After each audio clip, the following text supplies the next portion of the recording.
From failure to success. Turning setbacks into comebacks.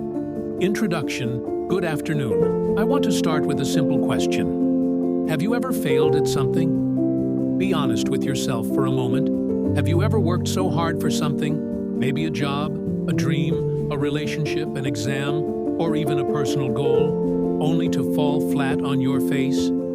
I know I have. And if we're being real, every single person sitting here has. Failure is something that unites all of us. It doesn't matter your age, your background, or your goals. Failure is universal. But here's the bigger question. What do you do after that failure? Do you stay down? Or do you rise again? Because life is not about whether you fall. It's about whether you get back up. Tonight, we're going to talk about something that every single successful person on this planet knows deep in their bones.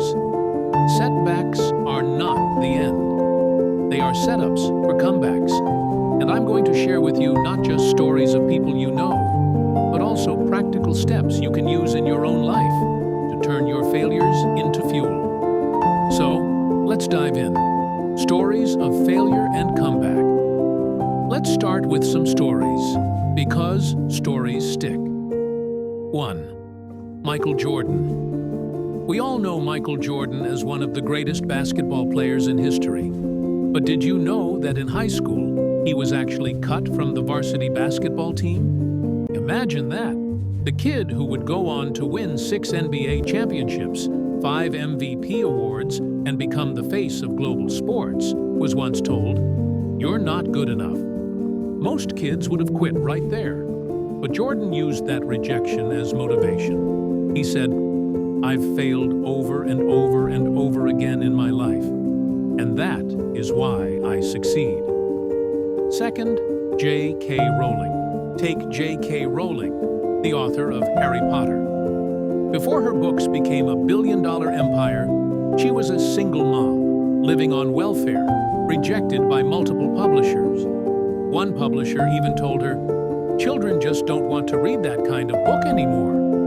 Can you imagine if she had listened?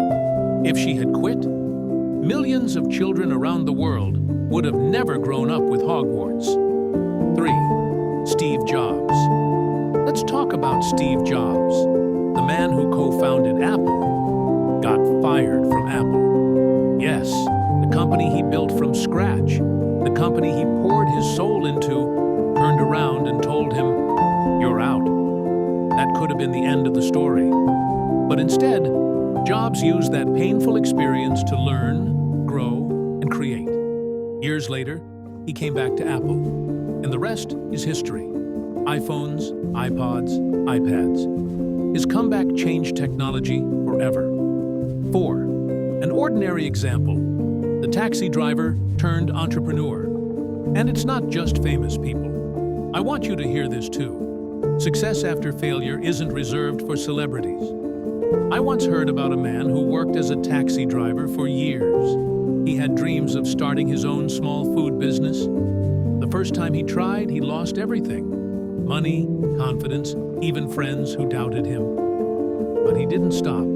He kept learning, kept saving, kept trying. Years later, he opened a food cart that grew into multiple restaurants, from taxi driver to restaurant owner. Not because he never failed, but because he refused to let failure have the last word. Lessons from these stories. So, what do all these stories have in common? Failure is not final. Jordan, Rowling, Jobs, that taxi driver, they all failed. But failure wasn't the end of their story. Failure teaches. Each of them used their failure as a classroom. Think about it. Failure gives us lessons success never could. Mindset matters. The difference between those who quit and those who succeed isn't talent or luck. It's mindset. They all believed that their setbacks were temporary, not permanent. Practical steps to turn setbacks into comebacks. Now, I don't want to just inspire you with stories. I want to leave you with practical steps you can take starting today. Redefine failure. Stop seeing failure as the opposite of success.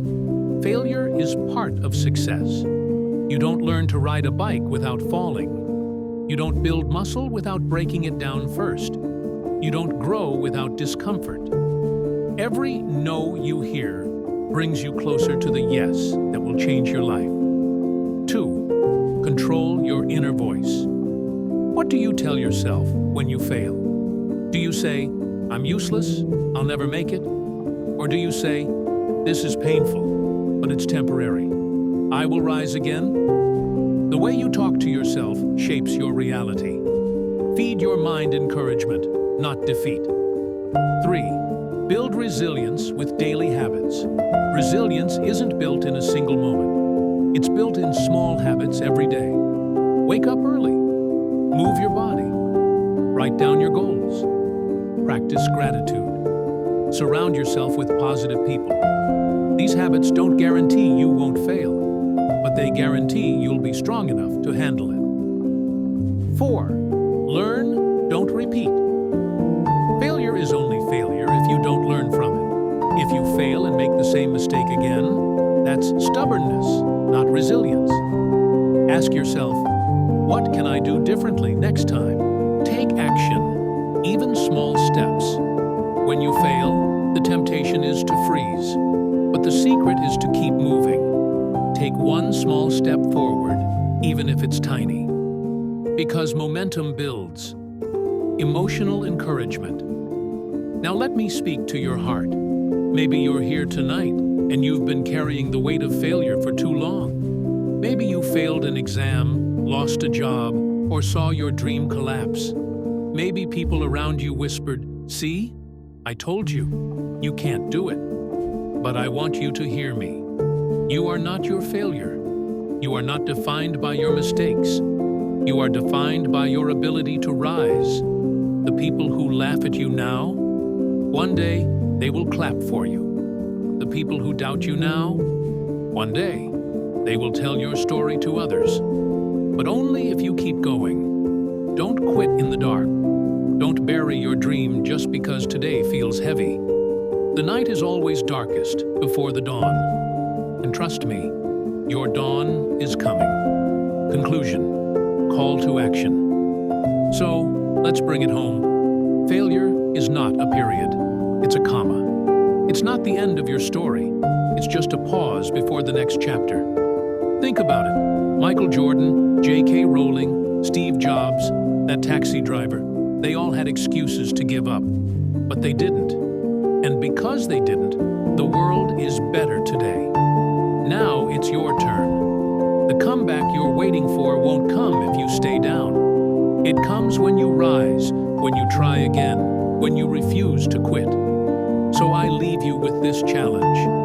The next time you fail, and you will, because failure is part of life, choose to see it differently. Don't let it break you. Let it build you. Say to yourself, this is not the end. This is my setup for a comeback. And then, get up. Take the step. Write the book. Start the business. Train for the job. Rebuild the dream. Because your story isn't finished. And I believe with all my heart, your greatest success is still ahead of you. Thank you.